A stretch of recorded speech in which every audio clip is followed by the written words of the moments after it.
America అధ్యక్షుడు ట్రంప్కి Ukraine అధ్యక్షుడు Zelensky ఓ shock ఇచ్చారు.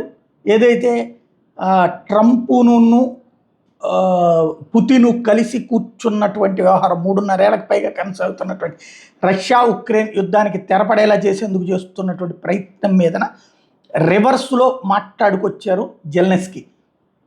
ఆగస్టు 15 అలస్కా వేదికగా పుతిన్తో భేటీ కాబోతున్నట్టు ట్రంప్ తన ట్రూత్ ఖాతాలో చెప్పుకొచ్చారు.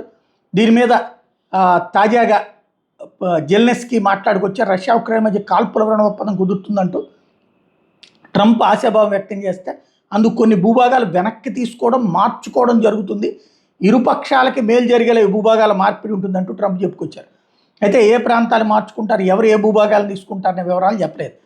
దీనికి అలస్కాలో పుతిన్ జెలెన్స్కీతో త్రైపాక్షిక భేటీ నిర్వహించాలని ట్రంప్ భావిస్తే అమెరికా ప్రత్యేక రాయబారి స్టీవ్ విట్కాఫ్ రష్యా పర్యటన సమయంలో కూడా ఇదే విషయాన్ని ప్రతిపాదించారు. కానీ దీని మీద క్రెమ్లిన్ అంటే రష్యా స్పందించలేదు.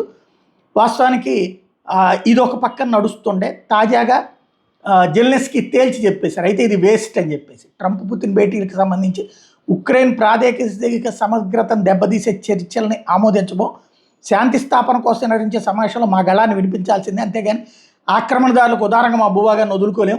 ఉక్రెయిన్ లేకుండా జరిపే చర్చలు ఏ పరిష్కారాలు నిర్ణయించినా అవన్నీ శాంతికి వ్యతిరేకమే, వాటితో సమస్య తీరదు, ఆ నిర్జీవ పరిష్కారాలు ఏమాత్రం పనిచేయవంటూ జెలెన్స్కీ మండిపడ్డారు. అంటే ఇప్పటికీ డొనెట్స్క్, లుహాన్స్క్, జపోరిజియా, ఖెర్సన్ ఈ ప్రాంతాలతో పాటుగా ఇంతకుముందు స్వాధీనం చేసుకున్నటువంటి ప్రాంతం ఉంది క్రిమియా.